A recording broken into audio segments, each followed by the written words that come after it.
Chris, welcome aboard. So happy to have you on the show today. Thanks for having me. Chris, we usually deal with digital security. This is the first time we're talking about physical security risk. Give us a little bit of introduction of what you do.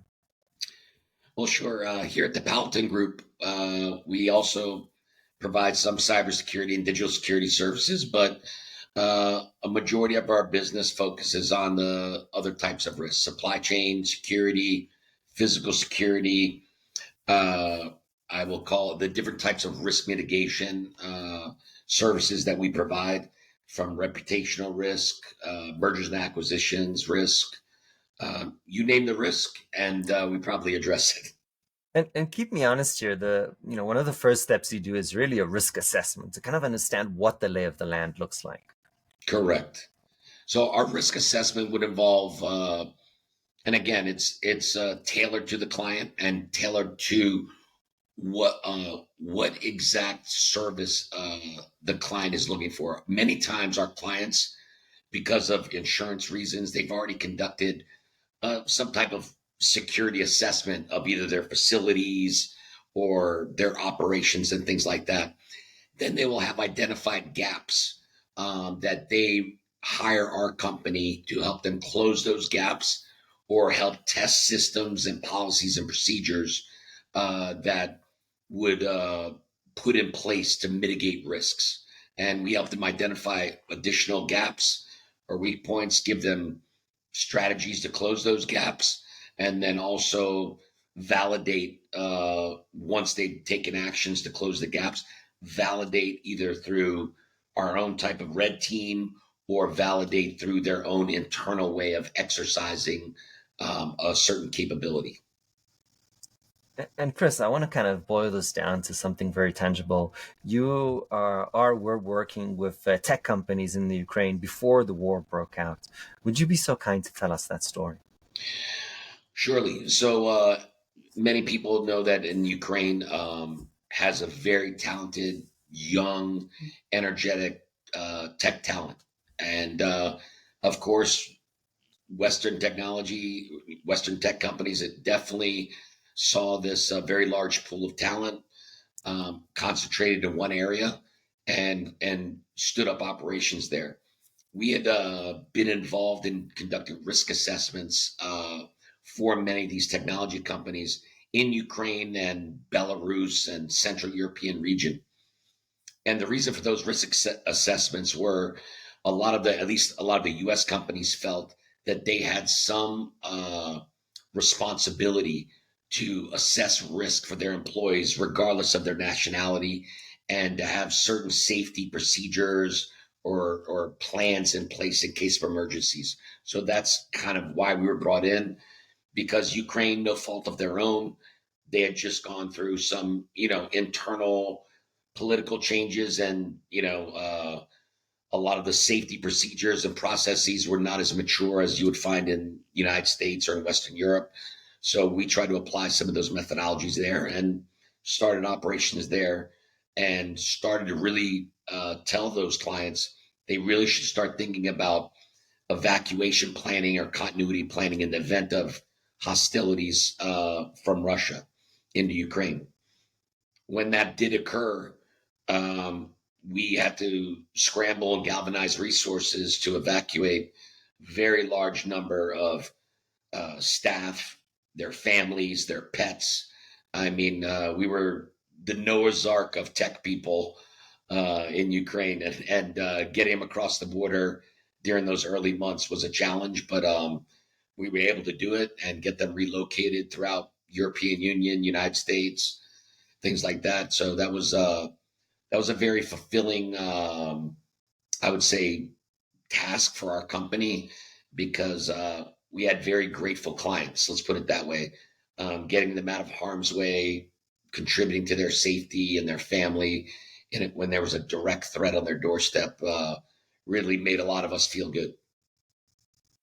There must have been some resistance. I mean, if somebody wanted to come and even though there's a impending war, if somebody wanted to take me away from my home, I can imagine some people wouldn't feel comfortable with that. Well, that's for sure. We had some people, even American citizens, that had gone there and married a Ukrainian local or in a relationship. They didn't want to leave, and we had to like convince them that, hey, you're in greater peril than the average Ukrainian. You're an American. You're here near the front line of something.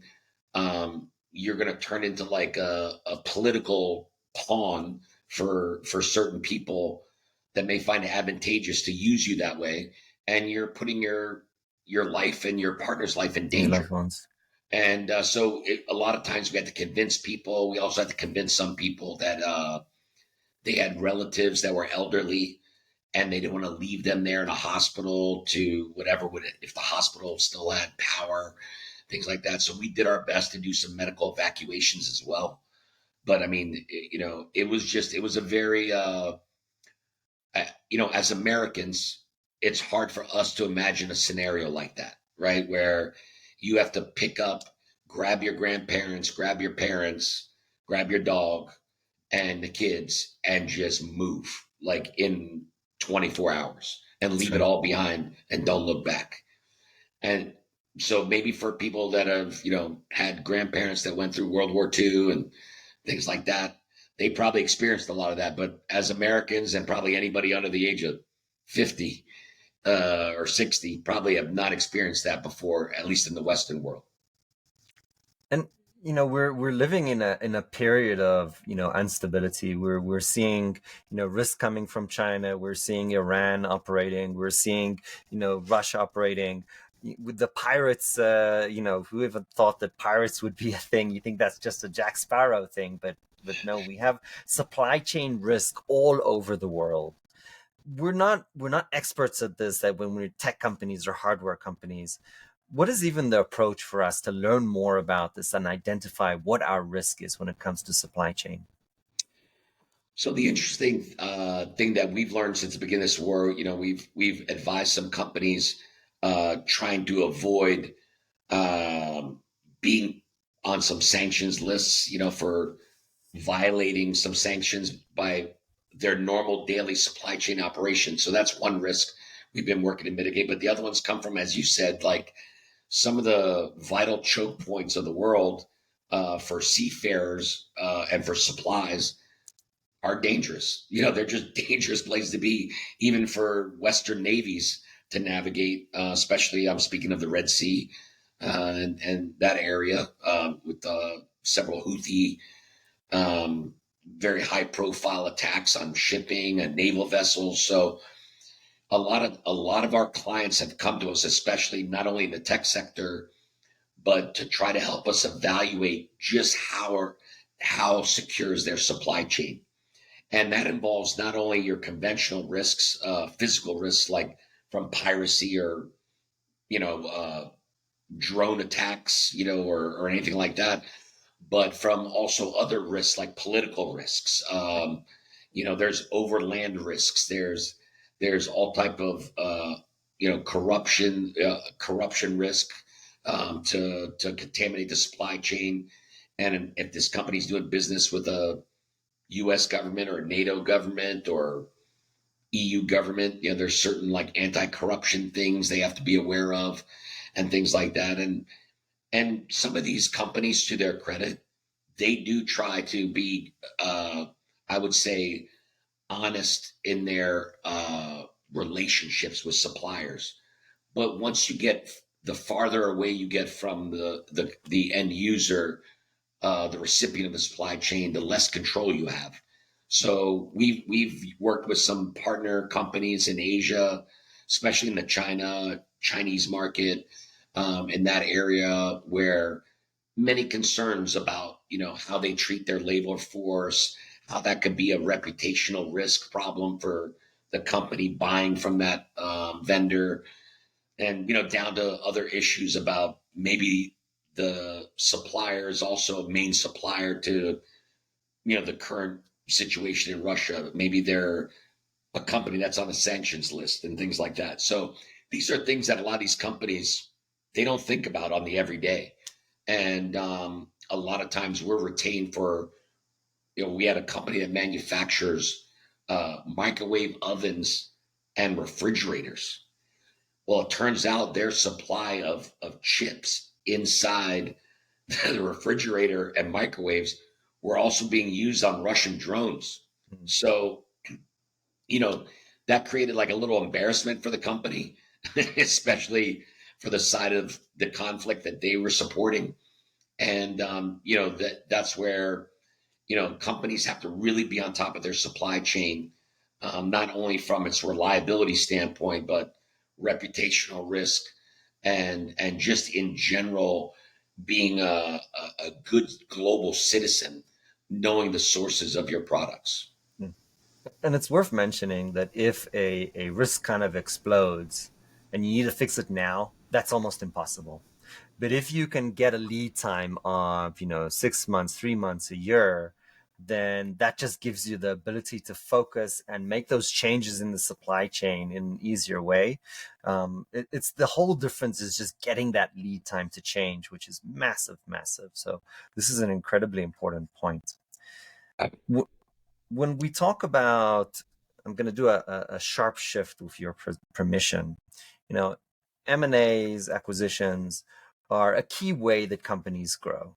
We see less of kind of internal innovation, a lot of acquisitions happening in the growth cycle of companies, but we don't always know who we're getting into bed with.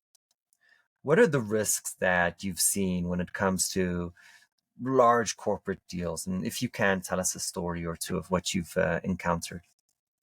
So once we became involved in M&A transactions from our due diligence capabilities, we were very surprised and even gave our feedback to many of the financial concerns involved in the project about everybody was doing very what we felt were large transactions based on simple checklists. And the amount of diligence being done did not meet the criteria that myself, if I was going to invest in a company, whether it's, Google, Apple, or, Tesla, I do a little research, and yes, do I rely on others to do that research for me? And I have to digest the research and trust that it's accurate. I do. And that's what I think a lot of these merger and acquisitions opportunities are for us, is that we've been able to successfully show that there has to be something beyond the mergers and acquisitions checklist. And when I say the checklist involves the accountants checking on financials, attorneys checking on any pending legal cases, things like that. But we have been successful in going that next level down. Um, if you're buying technology, what is the background of that technology? Who's really behind that technology? Are there any patent infringements involved? Are there some dark actors involved? Are there some internal risks? Which one of them that comes to mind is is the technology you're acquiring, does it really work as advertised in their self, you know, uh, self advertising, or some article that somebody read in a technology magazine and said this is going to change the world, but who's really been able to validate some of those things from some other sources, right? And then the other one becomes, who are you about to write a check to? And what we've been retained to do is to look at the backgrounds of some of the principles on the receiving end of of the checks in the mergers and acquisitions process. And surprisingly, and that some characters have not been what they purported themselves to be, and were where their backgrounds were whatever they put up on LinkedIn, and that's the way that people knew them. And when you really look behind the curtain, is which what we specialize in, you realize that person really did not graduate from Stanford. And that person really did not work for, Goldman Sachs as a M&A person, and those are little important things and red flags that we present to our clients where sometimes they've still have gone through with the deal because there was alternative agendas, or reasons for the acquisition. And then, but a lot of times our clients thanked us and, kind of went the extra level or just terminated the deal because it breached some contract. And that gives us some good peace of mind, because I'm sure, as you are and a lot of people, most investors, general, I would say retail investors like ourselves, we trust companies like these that are doing mergers and acquisitions to manage our money and to look out for our money. So whenever I get one of these assignments for my team, I take it to heart, because maybe it's somewhere in one of my mutual funds Yep. that's some of my money involved in this transaction. Yeah, that's right. And we've seen these issues, right? They've come to mainstream media, where we saw the micro blood testing that went awry. I personally had a company where they were saying they had this AI model. We did the technical due diligence. We found out that they're just calling Google APIs. I'm like, well, hold on, where's your AI model? They had no intellectual property. It just went up in smoke when we actually looked in it.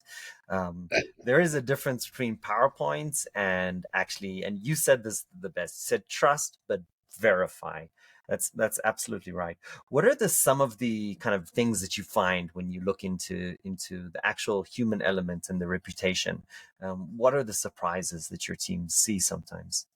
Sometimes we're really surprised to see some of the backgrounds of some of the people. And this is not, this certainly is not a indictment in general of a lot of these tech companies, but there have been some that have been kind of eye opening, that how a person with a certain type of background would be able to gain access to like this type of capital and to build this facade of a target or an acquisition target. And we would scratch our heads and be like, did nobody look and see that this person was arrested for fraud like 3 times? Like, I wouldn't lend the guy $1. You know what I mean? Like, and you've got people that are just like you said, they probably saw a fancy PowerPoint, maybe got caught up in the AI fever, and then all of a sudden millions of dollars are getting exchanged. And like you said, at the end of the day, you're buying air. Yeah. And so that was one surprise. Another surprise we found was the way some of these people, when they're acquiring companies, yeah, I know if I was buying a company, I would want to ask the employees how they felt about their own company. Mhm. And we've done some of that work where we had to do it obviously in a very clandestine manner, to not get people in trouble and to not, make people feel uncomfortable. But it just was very interesting to see, you know, what's the one? Well, one saying we always say is, you're really going to find out about the company when you sit at the coffee shop in the lobby of the company's building. You're really going to hear everything. And because you're going to see that low level guy talk about the bad toxic corporate culture, how the tech really doesn't work, how they're so frustrated, how they're just like, this is something that if I was buying a company, why would I want to buy something in such turmoil when there's 100 other companies out there? So a lot of times that kind of unofficial intelligence of the atmospherics of a company are important to some of our clients. They want to know, hey, I'm about to buy not only this company, because the owners of the company are going to get a check and go sit on a yacht somewhere, but I'm going to buy the actual employees and Yep. the intellectual property. And if they feel like, very low morale, low trajectory people, why do I want to buy that? So that is valuable to some of our clients. And that's something that we've been very good at, kind of doing a reality check on the corporate environment, the atmospherics. Right. Chris, this has been an absolute delight. I think this is a really important topic that, as you said, this is beyond the checklist. It's not always on our radar, but if we make mistakes here, it really can be catastrophic. I have a personal question, and it's the only scripted question that we have in this show, and it's a difficult one at that. If you had to go back to 20 something year old Chris and give him some career or personal advice, what would that be? Well, that's interesting because I graduated from college, my undergraduate degrees in international business and finance. And I wanted to go work on Wall Street. I had an internship at Merrill Lynch. And it just so happened that in 1988, when I was graduating from college, there was, or actually a senior in college, there was a significant economic downturn in the United States and globally, I think. And so that kind of changed the trajectory of my professional life. And I would say one of the and when I say change trajectory, so I graduated from college. I was at a very good university. I had top marks, felt good about myself, but I couldn't get a job on Wall Street because they were firing everybody on Wall Street. So I got into law enforcement. And sometimes, like, certain external factors drive you in a certain direction. And I found it to be a very rewarding career. I went on to get my MBA while I was on the police department. I retired from the police department. The police department blessed me with many great opportunities and doing things for my community. I mean, I was blessed to be a police officer in the city in Washington, D.C. that I grew up in and that I was born in. And so I really felt a sense of pride in doing something positive for my community. And once I got too old to do that, decided to transition into the private sector and to do some of that. But I will say the one piece of advice I would give myself is anyone who says when they're 21 years old, graduated from college, I've got my career planned out. I'm going to be on Wall Street. I'm going to do this. I'm going to do that. Anybody who says they got a roadmap, all they have is a map full of exits because you've got a lot of exits on your path. And and I would say the one thing I learned, I think some of the hard way, is never look back, never have regrets, and just enjoy the journey. Because everything I've done in my life, even when I was in the middle of it and thought this is the worst, I'm at my worst. This is not what I went to school for. This is not what I wanted to do. At the end of the day, I wouldn't trade experiences for anything. Chris, that was absolutely delightful. Thank you so much for coming on the show today. Thank you very much for having me.